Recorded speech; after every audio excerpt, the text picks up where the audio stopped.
కూడా గొడవ చేస్తూ కంప్లైంట్ ఇస్తుంది నేను కదా. మీకు ఇంకేం కావాలి? చీఫ్ సెక్రటరీ శ్రీమతి శాంతి కుమార్ గారిని తీసుకొచ్చి ఎవిడెన్స్ తీసుకుంది సిట్. వాళ్ళు 615 నెంబర్లు ఇచ్చిండ్రు. రఘునందన్ రావు నెంబర్ తీస్తారు, పక్కన పేరు రఘునందన్ రావు రాయదు, ఏదో ఒక నక్సలైట్ నాయకుని పేరు రాసి ట్రాప్ చేసిండ్రు. ఇంతకంటే ఎక్కువ ఏం కావాలి మీకు ఎవిడెన్స్ అరెస్ట్ చేయడానికి? ఇంకెప్పుడు అరెస్ట్ చేస్తారు అంటున్నా టైం పాస్ కాకపోతే. రోజు ఒకటి ఏంది సీరియల్ అన్న, రోజు ఒకరిని విట్నెస్ పిలిచి ఏంది సీరియల్? డీసీపీ లేరా, ఐపీఎస్ లేరా? 20 మంది ఐపీఎస్లు పెట్టి సాయంత్రం కల్లా కంప్లీట్ అయ్యి విట్నెస్లు పిలిచి నీ చిత్తశుద్ధి ఏది? సుప్రీంకోర్టు చెప్పింది, శ్రవణ్ రావుని చూస్తున్నాం, ప్రణీత్ రావుని చూస్తున్నాం, ప్రభాకర్ రావుని చూస్తాం, ఏం చూస్తాం? మళ్ళీ రేపు మా పోలు ఎగిరిపోతారు. సుప్రీంకోర్టు చెప్పిందని వేరే దేశాలకు ఎగిరిపోతారు. ఎప్పుడు మీ దగ్గర ఉన్న ఆధారాలు ఏంది? ఎప్పుడు అరెస్ట్ చేస్తారు? ఆధారాలు లేకపోతే లేవని చెప్పు నీ ప్రజలకి. సీరియల్ ఎందుకు అంటున్నా? టీవీలో పిలిచిరు, పేపర్లను పిలిచిరు, మమ్మల్ని పిలువరు కదా బాధితుల్ని. మొదటి బాధితుల్ని నేనే కదా, నన్ను ఎందుకు పిలువరు అని అడుగుతున్నా.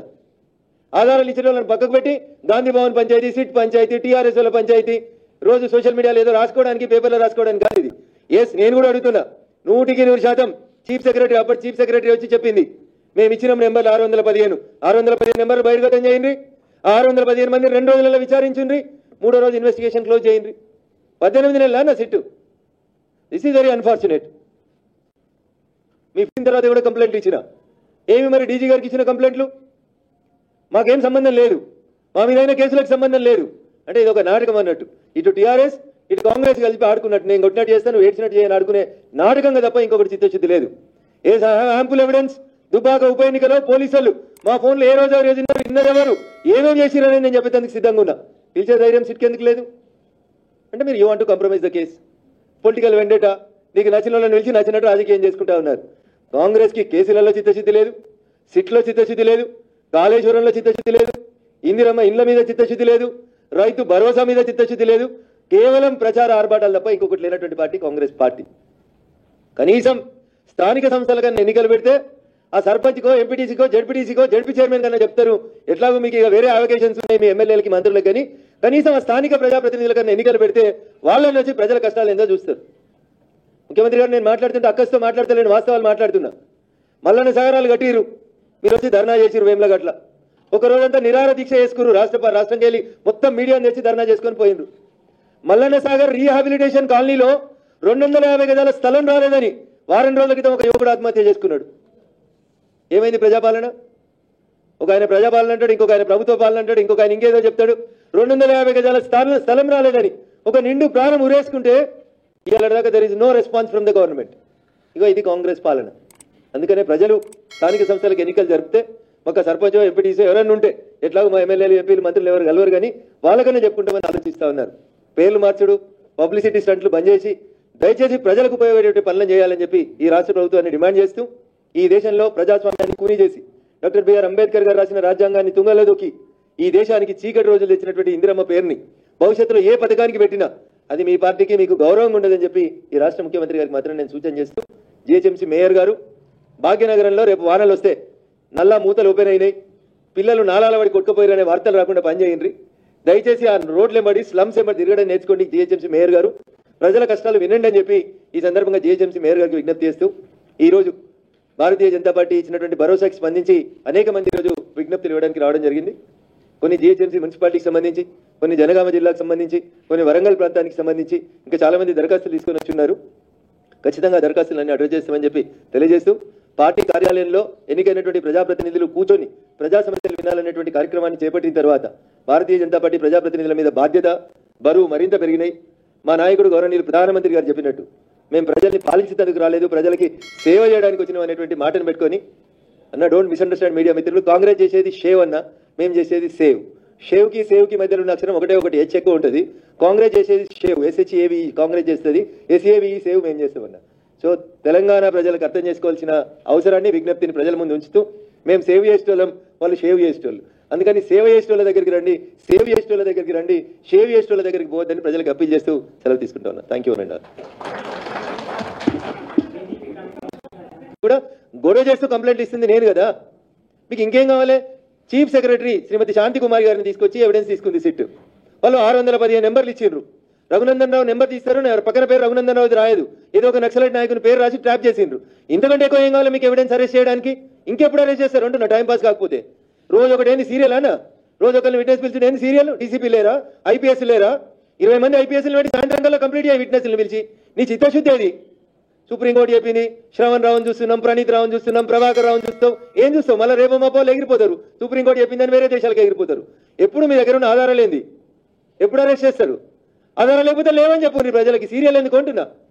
టీవీలో పిలిచిరు, పేపర్లను పిలిచిరు, మమ్మల్ని పిలువరు కదా బాధితుల్ని. మొదటి బాధితుడిని నేనే కదా, నన్ను ఎందుకు పిలువరు అని అడుగుతున్నా. ఆధారాలు ఇచ్చిన వాళ్ళని పక్కకు పెట్టి గాంధీ భవన్ పంచాయతీ, సిట్ పంచాయతీ, టీఆర్ఎస్ వాళ్ళ పంచాయతీ, రోజు సోషల్ మీడియాలో ఏదో రాసుకోవడానికి, పేపర్లో రాసుకోవడానికి కాదు ఇది. ఎస్, నేను కూడా అడుగుతున్నా. 100% చీఫ్ సెక్రటరీ, అప్పటి చీఫ్ సెక్రటరీ వచ్చి చెప్పింది, మేము ఇచ్చిన నెంబర్లు 615 నెంబర్లు బహిర్గతం చేయండి. 615 మంది 2 రోజులలో విచారించండి. 3వ రోజు ఇన్వెస్టిగేషన్ క్లోజ్ చేయండి. 18 నెలల నా సిట్టు. This is very unfortunate. మీ ఫిన్ తర్వాత కూడా కంప్లైంట్లు ఇచ్చిన ఏమి మరి డీజీ గారికి ఇచ్చిన కంప్లైంట్లు మాకేం సంబంధం లేదు, మా మీదైన కేసులకు సంబంధం లేదు అంటే ఇది ఒక నాటకం అన్నట్టు. ఇటు టీఆర్ఎస్ ఇటు కాంగ్రెస్ కలిపి ఆడుకున్నట్టు, నేను కొట్టినట్టు చేస్తాను, ఏడ్చినట్టు చేయని ఆడుకునే నాటకంగా తప్ప ఇంకొకటి చిత్తశుద్ధి లేదు. ఏ యాంపుల్ ఎవిడెన్స్ దుబ్బాక ఉప ఎన్నికలో పోలీసులు మా ఫోన్లో ఏ రోజు ఇన్నదెవరు ఏమేమి చేసిరని నేను చెప్పేందుకు సిద్ధంగా ఉన్నా. పిలిచే ధైర్యం సిట్కి ఎందుకు లేదు? అంటే మీరు you want to compromise the case, political vendetta, నీకు నచ్చిన వాళ్ళని పిలిచి నచ్చినట్టు రాజకీయం చేసుకుంటా ఉన్నారు. కాంగ్రెస్కి కేసులలో చిత్తశుద్ధి లేదు, సిట్లో చిత్తశుద్ధి లేదు, కాళేశ్వరంలో చిత్తశుద్ధి లేదు, ఇందిరమ్మ ఇండ్ల మీద చిత్తశుద్ధి లేదు, రైతు భరోసా మీద చిత్తశుద్ధి లేదు. కేవలం ప్రచార ఆర్భాటాలు తప్ప ఇంకొకటి లేనటువంటి పార్టీ కాంగ్రెస్ పార్టీ. కనీసం స్థానిక సంస్థల కన్నా ఎన్నికలు పెడితే ఆ సర్పంచ్కో, ఎంపీటీసీకో, జడ్పీ చైర్మన్ కన్నా చెప్తారు, ఎట్లాగో మీకు ఇక వేరే అవకాశన్స్ ఉన్నాయి మీ ఎమ్మెల్యేలకి, మంత్రులకు, కానీ కనీసం ఆ స్థానిక ప్రజాప్రతినిధుల కన్నా ఎన్నికలు పెడితే వాళ్ళని వచ్చి ప్రజల కష్టాలు ఏందో చూస్తారు. ముఖ్యమంత్రి గారు నేను మాట్లాడుతుంటే అక్కస్తో మాట్లాడతలేను, వాస్తవాలు మాట్లాడుతున్నా. మల్లన్న సాగరాలు కట్టిరు, మీరు వచ్చి ధర్నా చేసిరు వేములగట్ల. ఒక రోజంతా నిరాహార దీక్ష చేసుకురు, రాష్ట్రంకి వెళ్ళి మొత్తం మీడియాని తెచ్చి ధర్నా చేసుకొని పోయిండ్రు.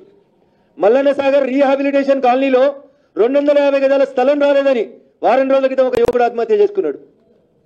ఏమైంది ప్రజాపాలన? ఒక ఆయన ప్రజాపాలన అంటాడు, ఇంకొక ఆయన ప్రభుత్వ పాలన అంటాడు, ఇంకొక ఆయన ఇంకేదో చెప్తాడు. 250 గజాల స్థలం రాలేదని ఒక నిండు ప్రాణం ఉరేసుకుంటే ఇవాళ దాకా there is no response from the government. ఇగో ఇది కాంగ్రెస్ పాలన.